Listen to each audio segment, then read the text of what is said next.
یہ تمہاری اور میری ماما کی ہے۔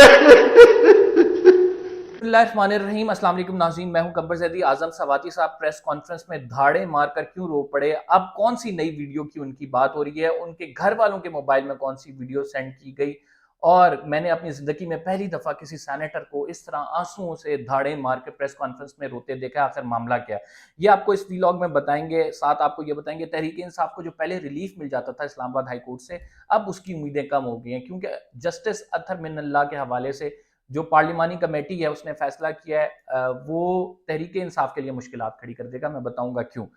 ساتھ آپ کو یہ بھی بتائیں گے کہ فوجی ادارے کی طرف سے جو تمام الزامات عمران خان کی جانب سے لگائے گئے تھے ان کو رد کیا گیا۔ اس کے بعد پی ٹی آئی ایک اور اٹیکنگ پوزیشن میں آئی ہے۔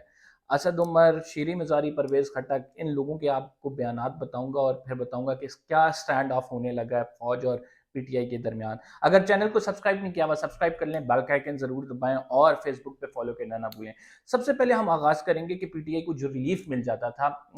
وہ اب ریلیف نہیں ملے گا۔ اس کی وجوہات کیا ہیں؟ میں ایک ایک کر کے وجوہات آپ کے سامنے رکھ دیتا ہوں اور اس کے بعد پھر میں اعظم سواتی والی سٹوری پہ آؤں گا، کیونکہ that is very disturbing story. دیکھیں، اطہر من اللہ صاحب کو ایک پارلیمانی کمیٹی کا اجلاس جو ججز کو اپوائنٹ کرتی ہے وہ ہوا۔ اس میں 3 جج اپوائنٹ ہونے تھے لیکن ایک جج اپوائنٹ کیا گیا، مطلب یعنی ایلیویٹ کیا گیا۔ 3 جج کون سے تھے؟ شاہد وحید صاحب تھے، اس کے علاوہ اظہر حسن رضوی تھے، ان کا ایک کا لاہور سے تعلق ہے، ایک کا کراچی سے تعلق ہے، اور اطہر من اللہ صاحب اسلام آباد سے تھے۔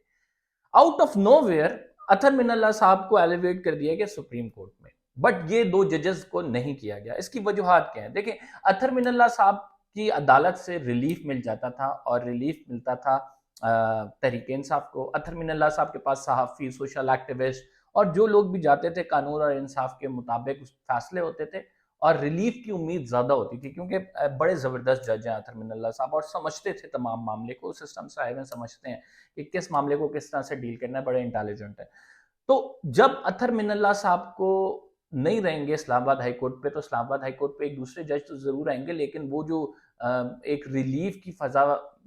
تھی اور لوگ کہتے تھے کہ اگر کہیں سے ریلیف نہیں مل رہا اطہر من اللہ کی عدالت پہ چلے جو وہاں پہ آئین اور قانون کے مطابق فیصلے ہوں گے، ریلیف بھی مل جائے گا، سیکیورٹی بھی مل جائے گی، اداروں کو بھی وہ کہیں گے، تو وہ کام نہیں ہوگا۔ اطہر من اللہ صاحب اب ایلیویٹ ہو گئے سپریم کورٹ آف پاکستان کے لیے۔ اچھا، ان 3 ججز کے نام کو ایلیویٹ کرنا تھا، اطہر من اللہ صاحب کو ایلیویٹ کرنے کی اتنی جلدی کیا تھی؟ یا تو تینوں کیا آپ کہتے کہ تینوں ہو گئے؟ اب 2 کو آپ نے روک لیا اس کمیٹی میں، ایک کو ایلیویٹ کر دیا، تو اس کا مقصد ہے، انٹینشن نظر آ رہی ہے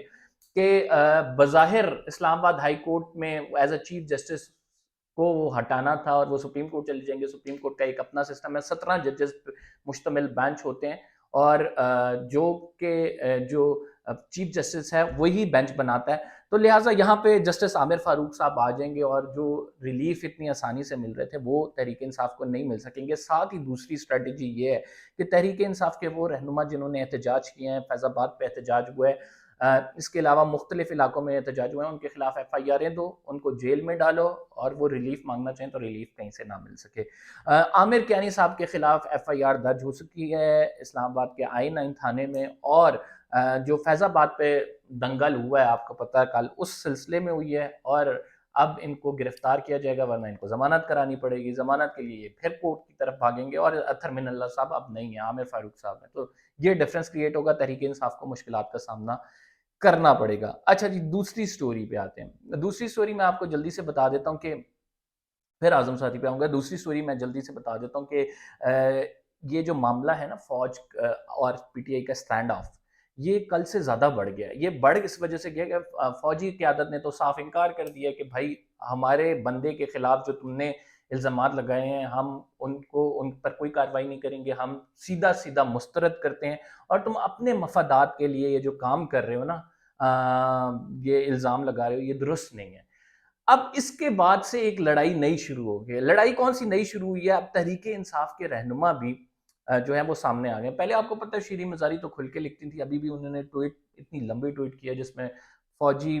قیادت کے خلاف بھی کافی باتیں کی گئی ہیں، لیکن جو رہنما تھوڑا سا سافٹ کارنر رکھتے تھے، جیسے اسد عمر تھوڑا سا ٹھہراؤ کے ساتھ بات کرتے تھے، پرویز خٹک صاحب بات کرتے تھے، وہ ایون یہ بھی پرویز خٹک صاحب نے کہا کہ آرمی چیف جس کو چیف بنانا چاہتی ہے بنائے، ان کا اپنا معاملہ۔ اب وہ یہ کہتے نظر آ رہے ہیں کہ آپ نے ہماری ریڈ لائن کراس کی، ناؤ فیس دا میوزک۔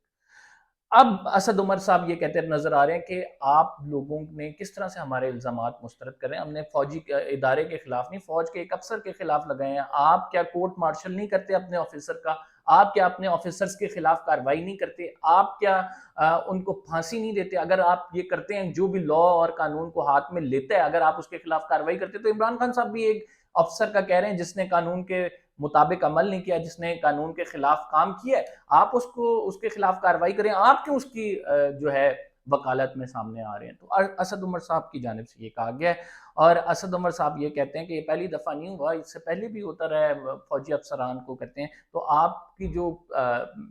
جو آپ جس طرح سے آپ نے سٹیٹمنٹ جاری کی ہے وہ ایسا لگ رہا ہے ایک سیاسی سٹیٹمنٹ ہے، یہ تحریک انصاف کے رہنماؤں کی جانب سے، یعنی ایک بالکل سٹینڈ آف ہے فوج اور پی ٹی آئی کا رائٹ ناؤ، اور حالات بڑے خراب ہیں۔ اب انہی تمام معاملوں میں اعظم سواتی صاحب کی بات کرتے ہیں۔ پہلے تو یار یہ بہت ڈسگسٹنگ ہے، مطلب یہ میں آپ کو بتاتے ہوئے بھی شرم محسوس کروں گا،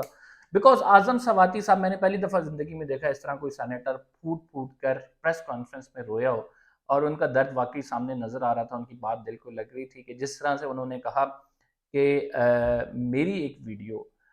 میری وائف کے موبائل میں سینڈ کی گئی ہے، اور اس میں برہنہ ہوں، اور ان کی جو بیٹی ہیں وہ امریکہ سے آئی ہوئی ہیں، انہوں نے کہا کہ وہ بیٹی نے جب ان کو امی نے ان کی بتایا تو وہ کسی اور کی ویڈیو نہیں تھی، وہ میرے اپنے گھر کی، یعنی میری اپنی وائف کے ساتھ ویڈیو تھی۔ تو کہتے ہیں کہ میں شرم سے پانی پانی ہو گیا، اور وہ پھر اس کے بعد پھوٹ پھوٹ کے رونے لگ گئے، ایک انون نمبر سے ان کو یہ ویڈیو آئی۔ پھر انہوں نے کہا کہ میں نے اپنی جو میری وائف ہیں اور میرے بچے ہیں، انہوں نے فیصلہ کیا وہ پاکستان سے چلے جائیں گے، اور یہ جو میرے ساتھ ہو چکا ہے، میرے پاس الفاظ نہیں ہے، میں روز جیتا مرتا ہوں، اور انہوں نے پھر اپنے کھل کے دکھ کا اظہار کیا اور رو پڑے۔ اب یہ ایک ایسا واقعہ ہے جس سے مطلب بتاتے ہوئے بھی شرم آتی ہے، سننے والے کو بھی شرم آتی ہے، لیکن اس کا کیا کریں، ہمارے ملک میں مطلب اس لیول تک کیوں چیزیں جاتی ہیں؟ اس سے قبل اعظم سواتی صاحب کی جب وہ اسٹیٹمنٹ میں پڑھ رہا تھا تو مجھے آئیڈیا ہو گیا تھا کہ کوئی بڑی چیز ان کے خلاف ہونے میں، اعظم سواتی صاحب نے بھی ایک بالکل ایکسٹریم پوزیشن لے لی تھی، ایکسٹریم پوزیشن ان سینس کہ کل کی اگر آپ ان کی اسٹیٹمنٹ سنیں تو وہ کہتے ہیں آئی ایس آئی کے دلال، تو اس کے ساتھ انہوں نے ساتھ میں یہ بھی کہا کہ آئی ایس آئی کے یہ جو افسر ہیں جو کہ پولیٹیکل ونگ میں ہوتے ہیں، یہ تمام جو ہیں دلالی کرتے ہیں۔ تو یہ جب باتیں اعظم سواتی صاحب کہہ رہے تھے تو آئیڈیا ہو گیا تھا اعظم سواتی صاحب ول فیس دا میوزک، اور وہی ہوا کہ آج جو پریس کانفرنس کی ہے وہ دھاڑے مار کے رونا شروع ہو گیا۔ البتہ یہ جو کچھ بھی ہوا ہے یہ بہت برا ہوا ہے، اور اس کی جتنی بھی مذمت کی جائے کم ہے، آپ کے گھر والے ہوتے ہیں، آپ کی سینٹیٹی ہوتی ہے، آپ کی عزت ہوتی ہے، رسپیکٹ ہوتی ہے، تو دیٹ مسٹ پریویل، اور یہ تو بریچ آف کانفیڈنس ہے، بریچ آف ٹرسٹ ہے، یہ کسی اگر سرکاری افسر نے کیا تو اس کے خلاف کارروائی ہونی چاہیے، اور اس کے خلاف بھرپور کارروائی ہونی چاہیے کہ یار مطلب آپ کسی کی فیملی پرائیویسی کو جو ہے ایبروکیٹ کر رہے ہیں، آپ اس کی فیملی پرائیویسی کو بریچ کر رہے ہیں، آپ چادر اور چار دیواری کا تقدس نہیں ہے، آپ اس کے گھر میں گھس کے ویڈیوز بنا رہے ہیں، تو اس معاملے میں کیا کہا جا سکتا ہے؟ دکھ ہی کیا جا سکتا ہے۔ قمر زیدی کو اجازت دیجیے، اللہ ہمارے ملک پر رحم کرے، اپنا بہت خیال رکھیے گا، انشاءاللہ اگلے ولاگ میں آپ سے ملاقات ہوتی ہے، اللہ حافظ۔